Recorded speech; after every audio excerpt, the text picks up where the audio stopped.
to jump right into what it looks like to treat cats with FIP in shelters, because that's why you are here, and we'll talk a lot about some of the idiosyncrasies of this particular treatment. I'm going to kick it off and talk a little bit about the virology and the background and some work we've done with FeLV. And then Nicole, who's a volunteer from Austin Pets Alive and manages all the data in their FIP treatment program, is going to take it from there and talk about what it really looks like on the ground. Getting the drug and treating the cats and managing the volunteers who are going through a pretty tough process to save the cats that they love. So we're going to tag team this. We're looking forward to it. And the data, the fact that Austin Pets Alive is very data driven is what makes this possible. So with that, we'll get started. This is how much overview you get. One slide is that this is feline enteric coronavirus is everywhere. Oh, it's okay if we give them a copy of the slides, right? Okay, so just like absorb stuff. Don't worry about writing things down. We will make a PDF of the entire presentation for you. And because it's a lot, and like data warning, it's a heavy data overload. Some of you geeks are gonna love it, but other people are gonna like show me pictures of cats. We have a few pictures of cats in there. So just to note, the feline enteric coronavirus is widespread. Everyone in here, probably a third of your cats at least, are currently coronavirus positive, shedding virus in their feces. It's no big deal. It usually does not make cats sick, but it's very highly contagious, and it sheds more when cats are stressed. It's spread in the feces, so indoor cats have more coronavirus than outdoor cats, so we see a lower amount in feral cats than in house cats, because the feral cats are burying their poop and not using a litter box. You're not usually going to know if your cat has enteric coronavirus because it does not make them very sick. Sometimes there's mild diarrhea, sometimes no signs at all. During viral replication, though, every time the virus replicates, there's a chance it's going to make a mistake and create a mutation that is deadly. And there isn't really a good test yet. We don't know what exactly that mutation is about, and so we can't test for it necessarily.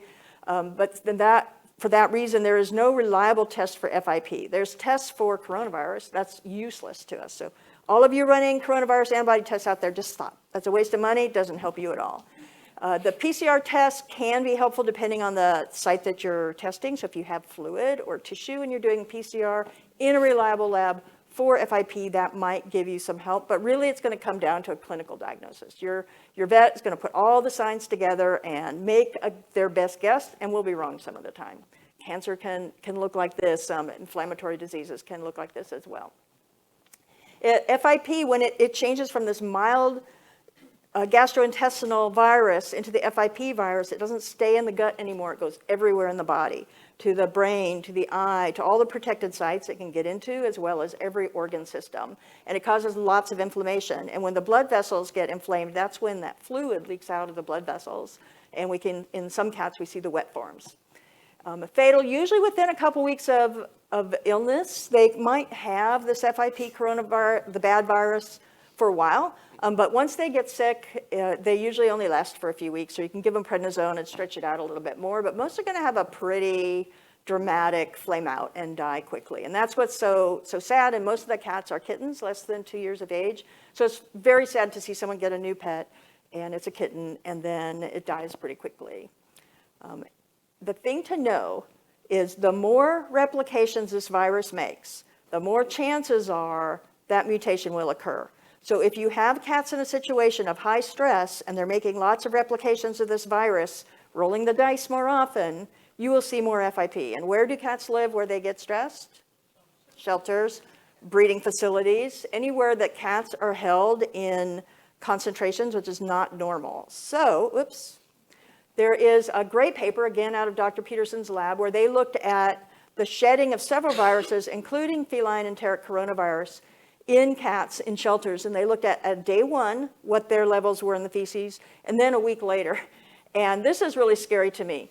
The viral shedding in the feces increased from 10-fold to 1,000,000-fold in 1 week. If they came in with coronavirus, they went into a shelter and they said, oh my God, I'm going to shed tons of coronavirus. They're rolling the dice a lot more often. And then, not surprising, but also frightening, is that more than half of the cats that came into the shelter negative for coronavirus were positive a week later. So it's very easy to spread it.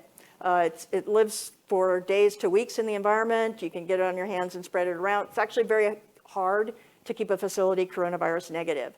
So this is just the thing to know is we're going to talk a lot about how to spend a lot of money and trauma on treating cats for FIP. Don't forget, this is our power, our superpower is preventing cats from getting it. So we know, keep cats in foster homes, don't overcrowd your foster homes, try to reduce stress and get cats into their real homes as quickly as possible. All right, so the FIP diagnosis. Until recently, this is really what we were facing was despair, and then this discovery of an antiviral drug that apparently cured FIP came on the horizon, was published a few years ago, and it wasn't available anywhere, and so cat people, cat owners, went about getting these companies in China just to make it, chemistry companies just to make it, ship it all over the world illegally. If anybody has, how many have had a cat that they've treated? And then how many veterinarians have helped people treat cats? We'll talk a bit about how veterinarians can be a helpful resource when the drug is not approved for this country. But very quickly, worldwide, a Facebook group, Facebook Warriors, popped up, and news spread of this. And the way it works still today is the veterinarians say, I think your cat has FIP. There isn't really anything I can do except support you. I'll run lab work. I'll teach you how to give injections. But go to this Facebook page, tell them about your cat, and they will have a plan for you. And we've never said that before in our lives, right? In our careers, go to the internet to find out how to treat your cat. And they'll be assigned an admin immediately. I always tell people, you will probably have the drug by tonight. You will probably meet someone in a closed gas station, and they're going to hand you unlabeled vial. And then they call me back, and they're like, yeah, it was just like that. Very spooky. But that's what's happened. And so now tens of thousands of cats worldwide have been treated with these drugs. Most of them are doing very, very well. Cure is a word that we use. But this was a kitty who didn't get the drug in time. This kitten in Germany loved to go out with their family on the bike.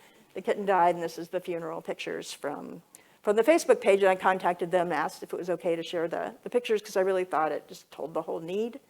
Now, the drug's not, there are no approved drugs in the US. Technically, now remdesivir is approved for use in people, which means that veterinarians could prescribe it off-label. I've not yet found a pharmacy that would sell it to us, and if they do, it's going to be much more expensive probably than we want to pay. In the rest of the world, there are some approved drugs, and there's some off-label use of other drugs as well, but GS is not available legally anywhere because the patent is held by Gilead, and they're not releasing it. So anyone making GS is doing so in violation of a patent, but lots of people are doing it, and Gilead's not really caring too much. I think they would get in trouble if they tried to say, we want the kittens to die. So, and it's not a drug they're developing either. They're developing the sister drug, remdesivir. So the treatment is 12 weeks of treatment, daily injections, and you can use pills now, plus 12 weeks of observation. And we have prescribed laboratory tests that we do along the way. And if things are going well, those laboratory tests will all be heading towards normal. It's really nice, even though we don't have a test for FIP, recovery is really signaled by these laboratory improvements. So a quick recap of the data we're going to talk about now. It is all coming from Austin Pets Alive here in Texas, in Austin, and they have always had a mission to save the animals most at risk for euthanasia or dying in a shelter. So they've pulled from the bottom of the list. So it was not a surprise that they would have both an FeLV adoption program that other shelters send their animals to, and then when the drug became available, to start using the drug for FIP as well. What is unique about this study, though, is we are studying cats, half of which have FeLV, and a little over half of which have FeLV as well, because we've always known that cats that are FeLV positive and get FIP, they died even faster, and so there's a concern about whether we can treat the cats with FeLV. So just to recap a little bit about the shelter, it is a private animal shelter in Austin. They take in animals largely from other shelters in the region or across Texas, sometimes even from out of state. And they're very high intake shelters, so about 10,000 cats and dogs last year, really focusing on the hard ones. So that's, it's not like they take in all the cute little fluffies. They were sort of pioneers in developing neonatal kitten nurseries, ringworm treatment programs, FeLV adoption, distemper. They have a great parvo ward that is, they've published their data on parvo, high volume parvo treatment. And the FeLV program is why I really got involved. I was very interested in following those cats. Also, we wanted to do a study because there's so much controversy about what's the best test for FeLV and what do you make of discordant tests? How do you know which one is right? How many times should you test a cat to decide whether it's positive or negative? So I thought, well, they've got a captive audience of lots of FeLV positive cats. We can just test those cats every month with all of the tests, and at the end we will have the answer. And to foreshadow how that went, we did do this study. It was funded by Maddie's Fund and IDEX. And our goal at that time really was to find the best test, make it easier for all of you to manage cats with FeLV. Our design was we wanted to track cats with a new diagnosis of FeLV, not one that we know was positive for a long time. With all of the tests, we ran them every month. And it was quite a big project. That's Natasha, who was successful because of her work, was the lead on the project, and she's picking up a cat from an airport to come into the study. So cats came from in-state, out-of-state, other shelters, and they were tested on like the week they came in to be entered into the study. Most of them actually were adopted or into foster to adopt homes, private homes. A few cats would spend some time in the colony, but the goal was to get them out into homes, and then they were all adopted at the end of the study. We'd had a total of 13,000 test results that are still sitting in a giant Excel sheet waiting for me to do something with them. And then they had the ones that lived through the 6 months of observation are all in homes now. And now we just call them up every 6 months and say, hey, you still have your cat? And so now we've just turned it into the survival study, lifelong survival study. And we also did another study. I sent a student down to Austin to look through their adoption records and to write up a research paper about their adoption program. And this gives you an idea of the volume that they're dealing with. So in 2 years, they took in 800 FeLV positive cats. Can you just imagine that number in most organizations? There's nothing else like it. They were able to confirm infection using their standards for 80% of the cats. So those are the ones, and the other ones went into their negative adoption program. The positives went into the FeLV adoption program. And they adopted out 79% of those cats. They also euthanized, or some cats died, 17% of them. A few were still in the shelter at the time. And what was interesting that came out is they identified that nearly 2/3 of the cats that died or were euthanized were due to FIP. So there's that co-infection again with FeLV and FIP. And at that time, FIP was lethal, and then maybe it wasn't. So it's my pleasure now to turn this over to Nicole, who's going to tell you what it's really like to have a large-scale program of cats with FeLV and FIP. Thank you, Dr. Levy. Oh, and it is just a coincidence, by the way. Yeah, Levy, we're not related. Levy, We're not sisters. related, yes. So there's going to be some cat stories interspersed throughout here, and most of these photos are actually, no, all of these photos are FIP survivors. So that's Blueberry. She has been 2 years post-treatment now, and she's still going strong. That's a recent photo of her. So how did Austin Pets Alive get into this world? Really, it's because of our fosters. We had fosters who started treating as early as 2019, and they basically were like, I'm treating whether you want me to or not, because this cat's gonna die otherwise. And the support has only grown since. And we've figured out what we can do to work with those fosters that are willing to treat and help save those cats. So cats are either diagnosed in care or they're admitted via transfer. I'm gonna say major caveat. We don't have like a huge program where we can take a bunch of cats diagnosed with FIP, but we will do what we can when we can. And then they are actually able to be treated using single source validated GS, which we're lucky to have subsidized by a donor. So our fosters are able to treat without cost concerns as well. And we do start with injections, but quickly transition to pills. It's much easier to find willing fosters when you say, we promise this is temporary, and you won't have to keep stabbing the cat. We've treated more than 150 cats so far.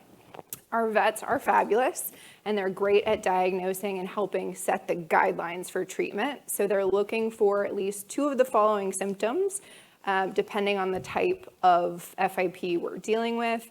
And then they're able to provide supportive care to guide that cat through treatment from there. So this is Howie. He's actually one of my personal adopted cats. He was a case of ocular FIP, and he was treated for exactly the 84 days at 12 milligrams per kilogram with GS, and he's doing great. He was actually diagnosed very late, so you can see his eyes were pretty swollen there to begin with. He lost his eyesight to FIP, but he's happy as a clam. He does not care in the slightest, and he was able to be saved. So yeah, that was him recently, 700 plus days after starting treatment. So his cure date was in May of 2021, and he is FeLV positive. So we know we've bought him at least 2 years at this point, which as a FeLV adopter, I will take. So how exactly do we treat? And we will provide an email address where you can reach our FIP team at APA if you've got questions about this. But basically, our treatment protocol start at 10 milligrams per kilogram. That is higher than some places will start, but we're seeing better results for our FeLV positive cats. And we're like, well, we have access to meds that work for us, so why would we not just set that as the baseline? Which is what we've done. We do start twice a day when you're talking about critical cases, and we tend to call wet form critical because we've seen those cats crash more quickly.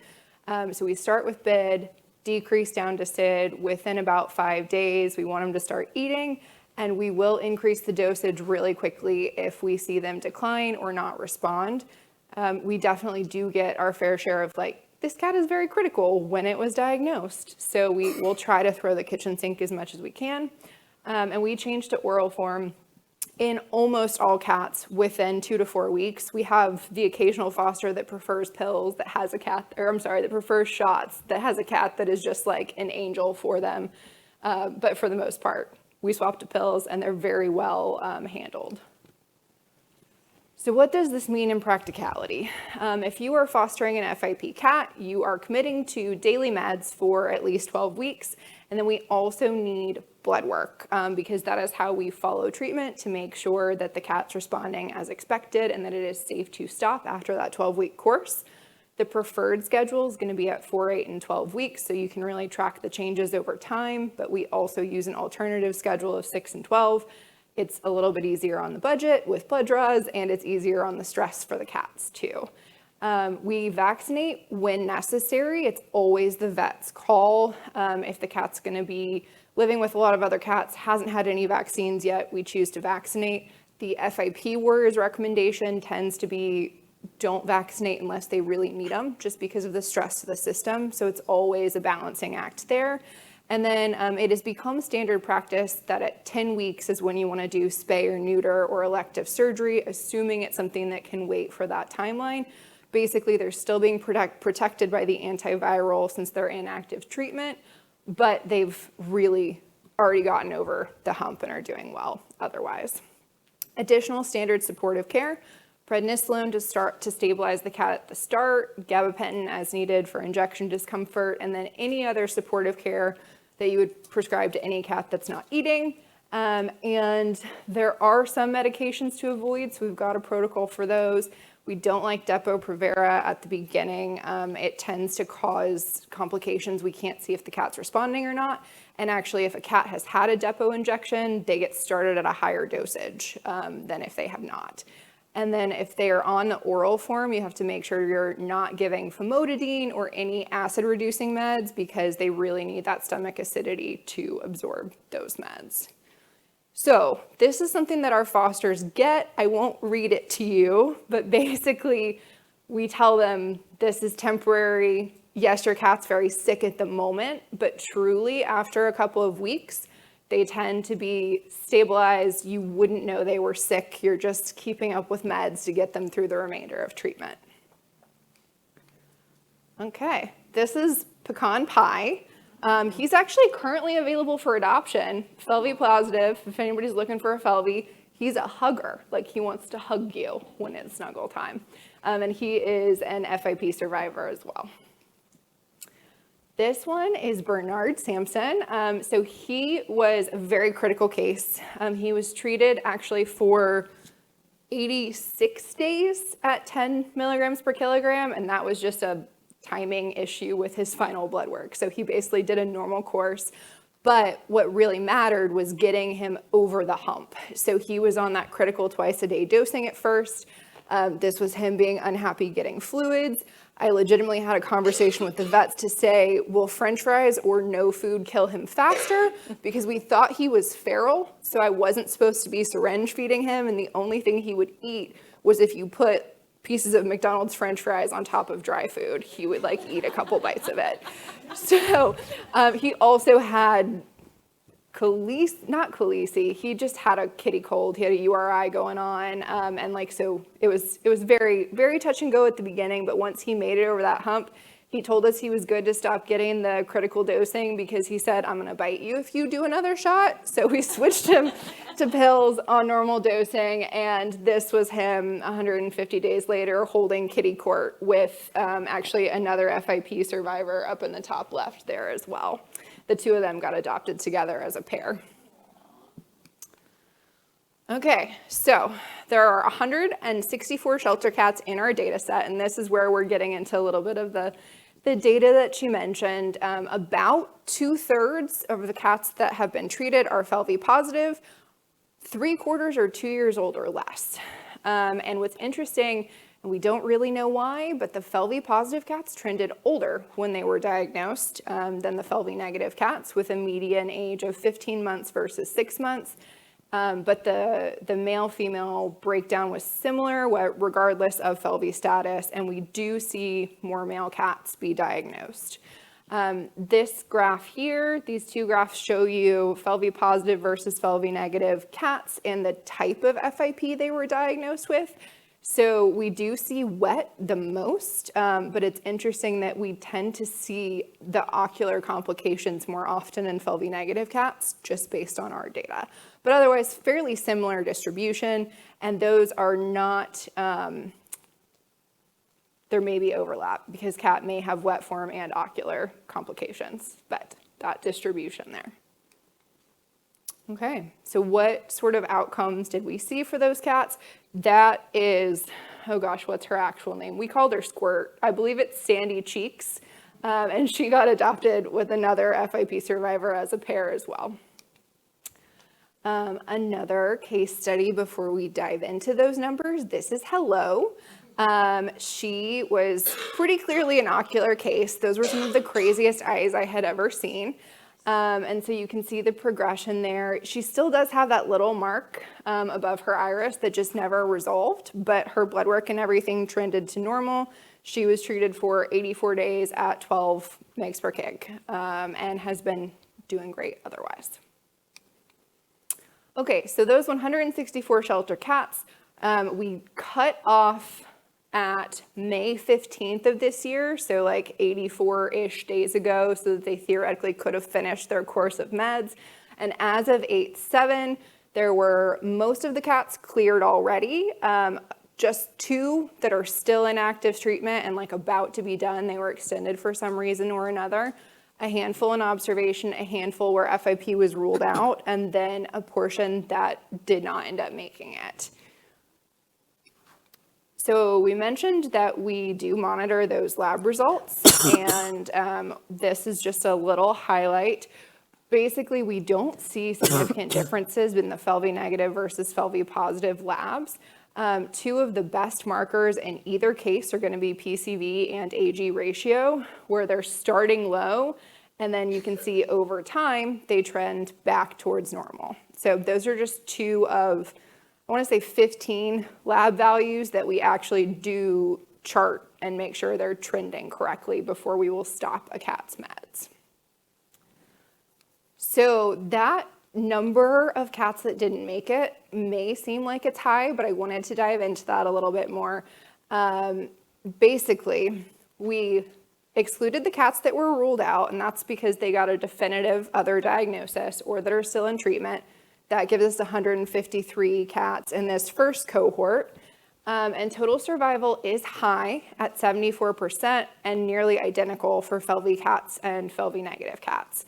And then what the second chart is if we remove the cats that died of non-FIP causes of death, so we're not doing necropsies, These are not 100%, but they got a cancer diagnosis at the end of treatment. It could have been anemia.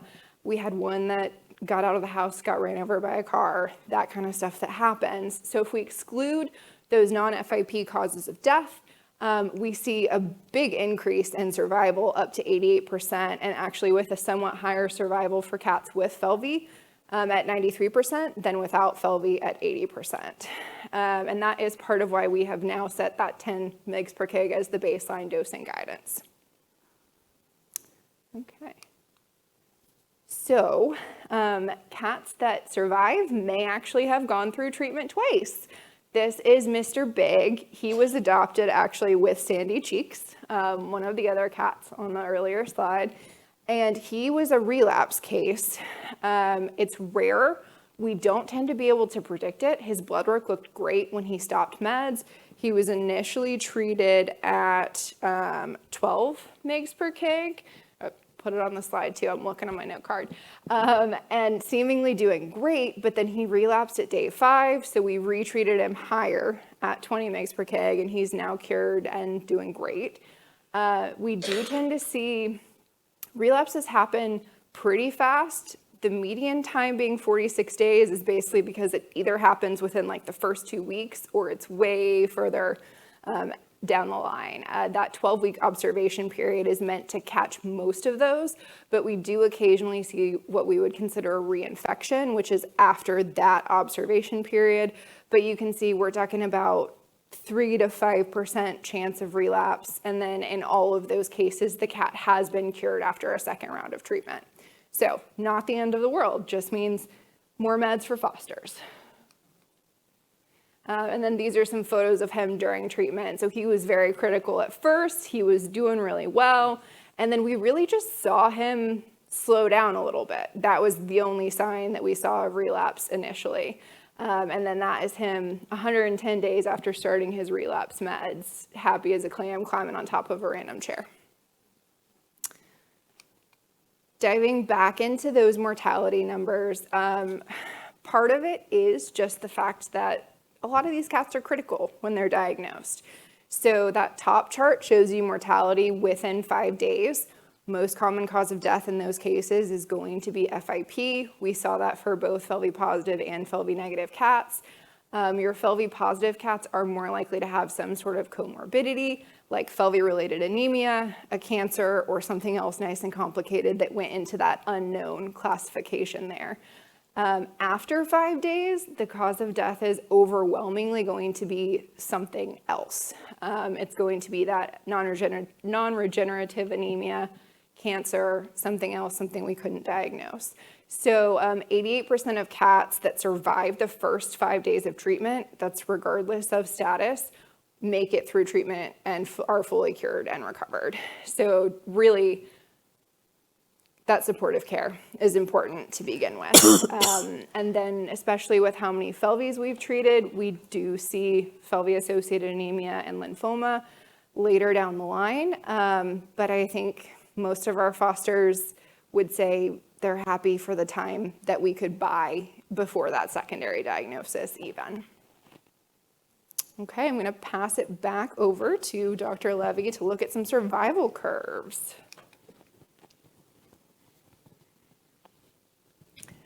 So this is back to that original study that we did where we're following the cats for their lifetime after testing them intensively for 6 months. And we started that study back in 2016 and admitted cats through 2017 until we got to 130 FeLV positive cats.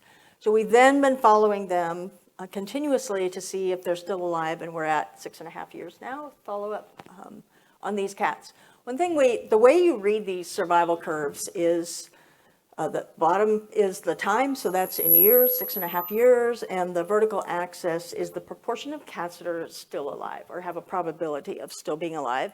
And you can see it just goes down as any starting population would have decreased survival over time from attrition.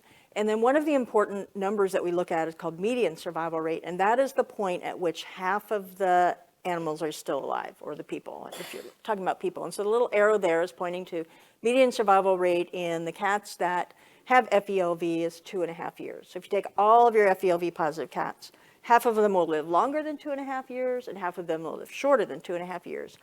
We have other really interesting deep dive data in this where we separated out based on their viral load at the time of diagnosis, so their quantitative PCR. And what's really amazing is if they have a low viral load at the beginning when they're diagnosed, they survive as if they don't have FeLV.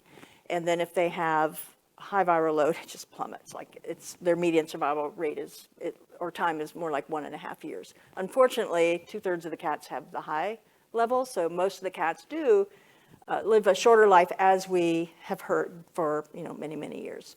So just kind of picture this mind of this is FeLV without FIP. And then here's the curve we're working on so far with the cats that have been treated for FIP. Is the negative cats are the upper line and the positive cats are the lower line. But I want you to look at, this is also in years, and we're at 3.5 years since they started in some of the cats. If you look at the 0.5, which would be 6 months, the first 6 months of treatment, your positive and your negative cats are the same. So what I'm taking to mean from that is they're responding to FIP treatment the same. But after 6 months, you start to see the expected effects and attrition from FeLV. So it's a little bit faster here. We got a median of 1.8 years so far in the cats that we're following, but we're going to go back and try and get more follow-up data on more of the cats, because that wasn't something we were trying to do as we were collecting this. But we'll go back and see. So I think we're doing a talk about treating cats for FIP, and we can see that these cats, even though they're immunosuppressed in some way, do the same until their FeLV catches up with them. What I'd like to do now is start testing cats, and what you can all do too is start doing PCR, quantitative PCR, when you start your cats on FIP treatment if they have FeLV, and we can start to see if maybe we can predict their survival if it's this co-infection like we can with a single FeLV infection. Because if their FeLV level is low and they survive just as long as the negative cats, that's good to know, because for some groups or some individuals that may encourage them to do treatment if they can't treat everybody with FIP. So that's the data. That's where we are now. This wasn't all put together as a study to start with. This was, as Nicole said, some volunteers who had some cats that got FIP and had heard about treatment and wanted to. In fact, the very first cat was treated by Natasha, who was the person who was running the FeLV program at the time. And when she heard about this, she was like, I'm going to pick the cat I can give shots to, and we're going to see how it goes. And so this is all, success is due to her encouragement and the organization's support. So current study caveats. There's not a practical FIP confirmatory test, and this is a shelter, so they're doing even less lab work than we would do like internal medicine workup. They're getting, it's a diagnosis of suspicion, but there's no necropsies. We don't really know for sure these cats all had FIP, or if they did die, what they died of. There was a lot of variability in these cats in diagnosis because APA gets cats from other organizations. There's often a lag time before they start getting treatment, and a significant portion of these cats come in like on death's door, critical. And some of those just didn't get treated in time. They're the ones that die within the first couple days. But then you also saw an example of a cat that looked like a dish rag, skeletal, and he's still alive and recovered well. So we haven't parsed things out according to how sick the cats were at the time they came in. And there was quite a bit of variable dosing and laboratory testing because the foster homes were organizing this and paying for some of it, and some of them are more compliant than others. And so if these were being managed in a study per se, we would have more precise data. But study strengths, I would say, is we're following these cats prospectively. And so we actually are on the lookout for how they're doing, and rather than looking at a bunch of records from the past. And we are tracking all of the cases regardless of their outcome. So again, we're saying if we think they have FIP and they get treated with GS, they're going to be in our data set. And we might talk about some of them as a removed segment like Nicole did, but we're not going to hide any cases. Like, you're going to see the worst it can possibly be. We're not sugarcoating this. And it is a very unique population. There's shelter cats treated in a shelter environment, real world, and a huge portion of them have FeLV. So it's quite unique what we're doing. So in conclusion, what we would conclude is that cats with FeLV have approximately the same response as cats without. The supportive care is key to their survival. So we cannot park these cats in foster homes and not support them. They need to be in constant contact with us. And we, especially early on, need to give them the supportive care they need. Relapse is rare, and right now we can't predict it, but you can come back and treat them again, and they seem to do well. And working with the current resources, so the APA has a protocol. They continuously refine it as they learn about it and get more feedback on their cases, so it's always an iterative process to get better and better. They're trying to understand more about the dosing requirements so that they know earlier who needs more and who doesn't need that much. And we, of course, want to always be working on reducing the shelter-associated risks for creating FIP in the first place, because this is a big deal. Hard on cats, hard on people, hard on the wallet. And it would be better if we managed cats in shelters in a way that didn't put them at risk. So let's really work on keeping cats out of shelters, keeping them out of crowded foster homes, and into good single cat families as soon as possible. And then really commit to supporting our fosters and through this. This is hard. We didn't really talk about it, but a lot of you have used it. The drug stings a lot. It can cause wounds. And so that it can cause a human-animal bond problem during treatment that we have to be aware of. But this is what we have to share. This is a QR code that, does that go to FIP Warriors? Mm-hmm. So that there's 2 FIP Warriors now. There's always a split in groups. So FIP 5.0 is the original big one. There's another one, Global.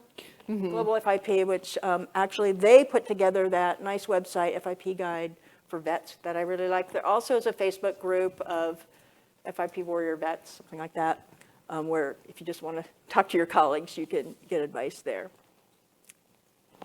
So with that, we have time for questions, right? And you are welcome to email FIPteam@awesomepetsialive.org, but really it's like if you want us to share more of the protocol, have questions, stuff like that, we are very limited on intake, but we will do what we can to support. Yes. I recently got through treating a cat with FIP. Before treatment, he was negative, and after treatment, he was positive for leukemia. Interesting. And now he's got non-regenerative anemia, so we're kind of, at the end here. But I've consulted with my vets at home, and they pretty much all tell me there's really nothing you can do for that. But I thought I'd just ask you because from what I'm hearing, that's not uncommon. Right, so non-regenerative anemia is one of the major causes of death in FeLV positive cats, and you can give them a transfusion. It will last a few weeks. I always give them a course of doxycycline just in case they've got a mycoplasma infection in their red blood cells, but usually those are regenerative, so it doesn't usually turn out to be what they need. They could also have some immune-mediated anemia, which would mean you need to give them steroids, which is going to be kind of scary with the FIP that you've just eliminated. So it's not a good sign for your kitty. Yeah. And why the cat would be negative at the beginning and positive, it could be recent infection, wasn't positive yet. It could have been kind of a regressive infection, so really low rate that now, because of the stress of having FIP came up. We actually, though, have this instinct from anecdotal reports that a few people have monitored the FeLV level in the cats during FIP treatment, and they seem to go down, right? There's not enough to really say anything about. But interestingly, because we think the FIP may actually immunosuppress the cats enough that their FeLV gets out of control, and then when you get their stressor of FIP under control, it comes back down. Becky, you're nodding your head. Is that what you see? No, I think I talked to Niels Peterson too, and asked it can't be the drug itself that's doing it because there's no effect of the drug on it. Because that was my first thought, but that totally makes sense when you say that. We're just making them better, and healthy cats suppress their FeLV if they can. I will say anemia tends to be one of the symptoms of dry form. So depending on what you treated her at initially. It was definitely wet. Okay, well, but depending on what you treat her at initially, if she's not fully, truly cured, you could try GS again. He did 147 days. Oh my goodness. So I'm pretty sure we got it. But, he's in a home now with 2 other cats that have leukemia. And the home, she says he's doing fine. He just acts very tired. Give them some iron too. Give iron shots. Yeah. Just because some cats, if they deplete all their iron because they're anemic, the red blood cell mass is the store of iron, and so if they're not, they don't get a lot from their nutrition. So it never hurts to give an anemic cat weekly injections of iron for a little I was bit. doing an oral iron and a B12. B12 is good because that's also important for making red blood cells, but they don't always absorb the oral iron Yeah. good. So shots, and it doesn't hurt, and really? it's Okay. cheap. That's good. That's interesting to hear. Okay, thank you. Any question? Hi, thanks. My rescue's been treating FIP for about the last year, but we had a really interesting case recently where a perfectly healthy kitten went in for spay, and the surgeon noticed white mesenteric something and thought her organs were sticky. And then we did blood work, and she was a perfect candidate for FIP treatment. Can you explain what the mechanism is that Yeah, would have caused absolutely. that, where she looked healthy but was probably days from crashing? Yeah, that's always the icky part of doing a spay and seeing some yellow fluid well out. Now, cats, especially kittens, always have clear fluid, and you're so when it rushes out, I always do that little test, between your fingers. Is it sticky or watery? It's watery. Good, it's just kitten juice. And but FIP is usually clear yellow, and then if you open the cat up a little more, you will see plaques are probably what they said. So these white plaques on the external surfaces of organs, and it can be throughout the abdomen. Those are just the granulomas, the inflammation that is characteristic of FIP. So if you biopsy those, you see the granulomatous inflammation. You can actually find the coronavirus inside those granulomas. So in some cases, really sad when we are doing a healthy spay and we're like, oh dang, your new kit, you got to go tell them. And usually I break away and I'm like, do you want me to wake this cat up? Because it's that bad. And especially the surgery can actually accelerate their mortality because of the stress. And so now I used to say, your cat's going to live a couple weeks, and do you want me to wake it up? But now we can say, I can finish the spay, but your next step is blah, blah, blah, big treatment. We can probably save your cat. Do you encounter that? Yeah. Occasionally? That was before. I haven't seen one since we've had the GS though. That was the sad part. Yeah. Yeah. Yes.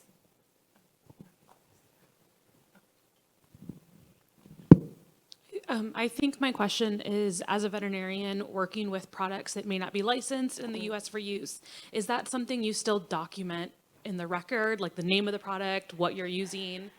Oh, I'd like to kind of hear from all the vets what they're doing. What we would advise veterinarians is you do not dispense this drug. You connect them to a hookup of some kind where they get it. And I'm very happy to document all of the supportive care we do, all the lab work we do and everything, but I haven't been documenting what they are doing. I don't know that there would be a reason not to, because I'm not doing it. So, and it's always good to have a record. What do the other vets in the room do with their records? I know this vet, so I keep asking her. I write down the dose at which we're getting it. I haven't gone that high with it. The highest we go is the 10 mg per kg, but I'll write down the dose and we'll get the weight and we'll advise them on the changing Calculate. of the dose. But, yeah. Any other vets want to chime in on how you're documenting? Not a vet, but our rescue vet, one that we use, writes down, suggests they connect with FIP. Yep, that's what we typically do, is document the referral. And FDA, to be really clear, they know exactly what's going on, and they are looking the other way. In my mind, they have to be consciously looking the other way because they know there's nothing else people can do, and this is a common problem, and people are saving their cats. What I do want to be sure is that we're all being a little cautious when we talk about it, because we don't want to force FDA to crack down. And it has come a little close a few times where people really are sending letters to all the local veterinarians, say, our rescue group will treat your FIPs. You just don't need to get people stirred up in that way, now every veterinary conference has got a whole track on treating FIP, so people are talking about it, but let's just be nice to FDA and let us continue this. While there is a drug that's in the works, it's not GS, but there's one that's probably a couple years away from getting approved by FDA in this country. But yes. So just getting the raw materials, the GS itself, and compounding it yourself would still not avoid that, right? It's the actual GS, even though that's what's patented, the GS itself. Yeah, GS is patented, but it can be, you can make it. I guess chemists can make it. Okay, she made it. So, and, you know, others make it or have someone make it. And it's technically you're violating a patent, but only Gilead would make it a civil case, you know, that they would have to pursue it. Gilead's the only entity that would be harmed by that. Yes. Thank you. I was looking for the orange box that has been going around. Also a veterinarian here. I'm wondering about age limits here. I'm seeing a lot of adult cats on your slides, and of course, I'm at least more used to seeing really little kitties who just crash immediately. Is that not, you know, not a practical way to try and intervene? Those just tend to be so critical and so tiny. Is this really? So the slides are biased because it's a lot of my fosters. Okay. And I'm a FeLV foster, so we saw that median age be higher. So you're seeing a lot of the older cats. We do see, I feel like, a lot of 6-month kittens were within our data for the non-FeLVs. They just But there's, aren't. treat the babies too. They do really well. We're treating teens like 8, 10 Yeah. Okay. So same length and dose and all of that, Yeah. regardless of age. Yeah, Okay. they do great. I was just wondering how long it takes to get it, because I had an FIP itty bitty teeny that was just actively crashing, like tiny pound and a half.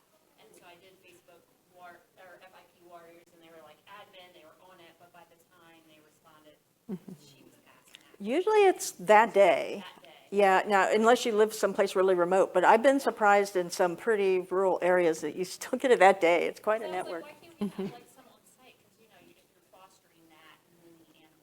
Yeah, some people might have stuff on You site. could. Some people like to, yeah. What? Foster, so I get all the Yeah. You could have a foster who happens to want to keep stock that you have on hand, and so then when you get a call that there's a crashing cat, you can say, "Oh, I can get that medicine to you." In the back. I'm just curious if you guys use GC or EIDD. So we don't. I am exposed to some cases that are treated with other meds, and they can potentially work. I will say this is my not a vet opinion, just what I have seen elsewhere is that EIDD seems to be more toxic. So the dosing really has to be adjusted because there are issues right now with cats who thought they were using GS, but there was actually EIDD in the meds, and GS dosing is way too high for EIDD. So they were getting toxicity complications. But I think that is potentially one of the options for the future, hopefully. And it's been used in some failures with GS too. And then GC is what is going through the regulatory process with FDA right now. We've mostly seen GC used in combination with GS.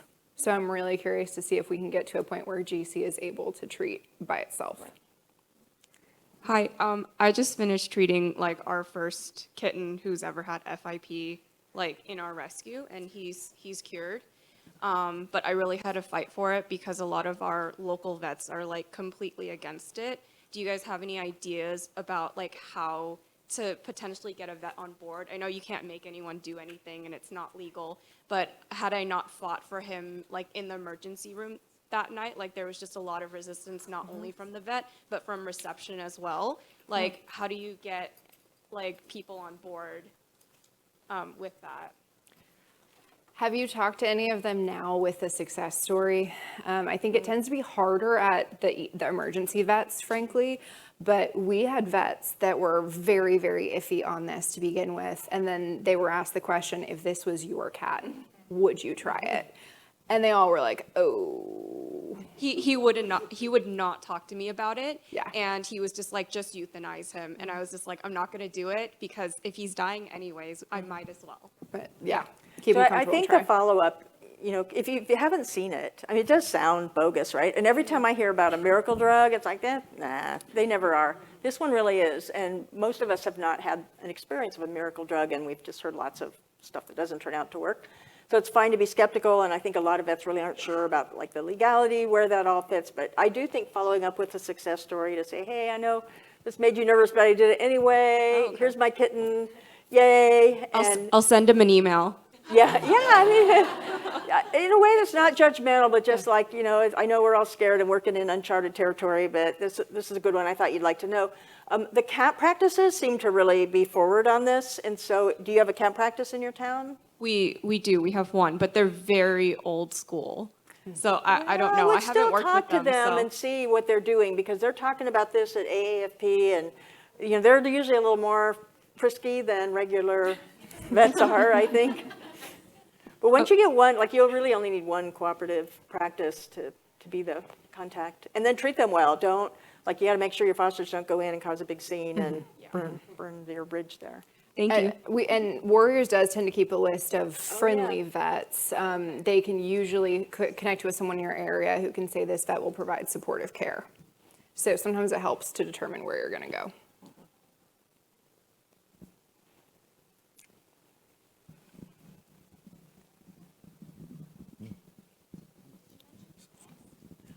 You had mentioned on one of the slides that the cost of treatment is 500 to 10,000.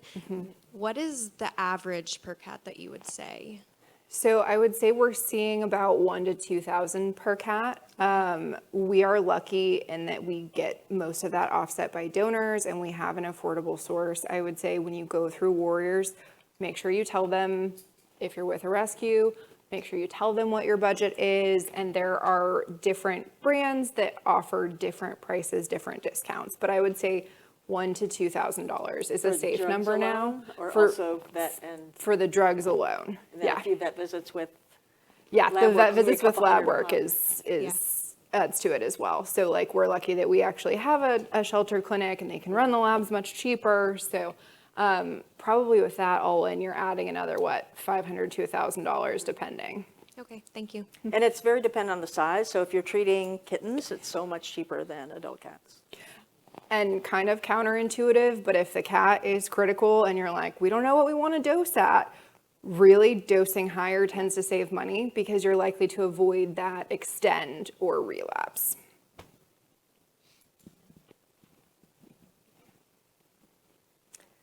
Oh, Mark, there's one right behind you.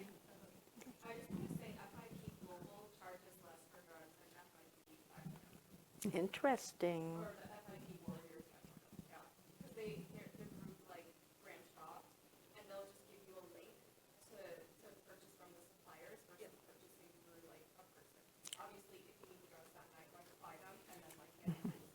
So are you saying global is cheaper? Is that what you said? They're both working that way now. Just pull up the link. This may sound stupid, but if they're buying it from people at a gas station, is it like cash only, or, I mean, how does this transaction work? Yeah, I wonder. No, yeah, so usually it is that link situation. You're talking about PayPal, or some of them are actually just straight up, you can even use a credit card to order online now. A lot of the times when you're getting an emergency vial, it's probably from somebody who's recently treated. And so it's kind of up to, like, we have a lot of people who are like, oh, I had this left over, and they pay it forward.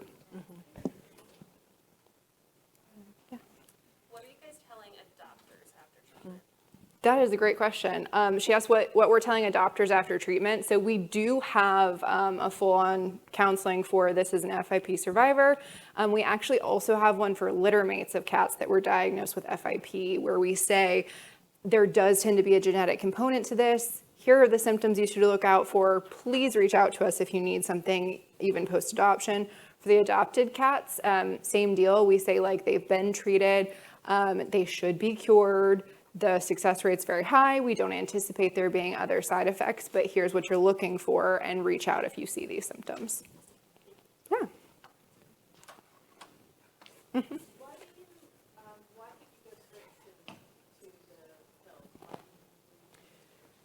Yeah, so I will also let you answer this one, but for us, we've seen that the injections work faster. So it's just getting the meds in the system. We have started cats on pills. Bernard Sampson was one that he was gonna get pills in his food, which is not recommended because we thought he was feral, and then he climbed out of the carrier into my husband's lap. So we were able to do some injections and jumpstart him. And I think that probably made the difference for him surviving or not. But if you have dry case, ocular case, cat is stable, you could start with pills. It just scares me. Yeah, and I haven't seen data comparing them, but just the anecdotal thing is the reports that I hear is the absorption orally is much lower, and so you have to mess with the dose, and there's probably more variability between cats with their oral absorption. So starting them on something you know is going to get there and get there at high levels to get them out of that critical phase is really important. And to make sure they aren't spitting it out when you're talking about cats in foster homes. Yes. Do you think that if you were to keep an FIP that you're treating on the injectable, that the chance of relapse would be lower? I don't really feel like I could say on that. The risk for sores and other complications is higher on the injectable. So I think for me, 12 weeks on the acidic medication has other risk factors that outweigh. One of our relapse cases was on the injectable the whole time just by coincidence. So I know it's not a perfect option. We do injectables all the way through because they find it cheaper. Yeah. And we've had one relapse. Out of how many? 10 or 12? Awesome.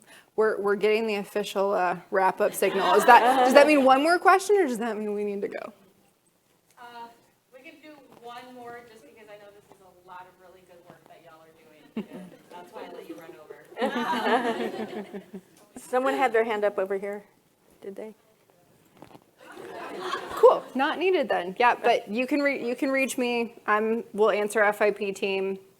I'm not going to volunteer Dr. Levy's email. Oh, but thank you guys for coming.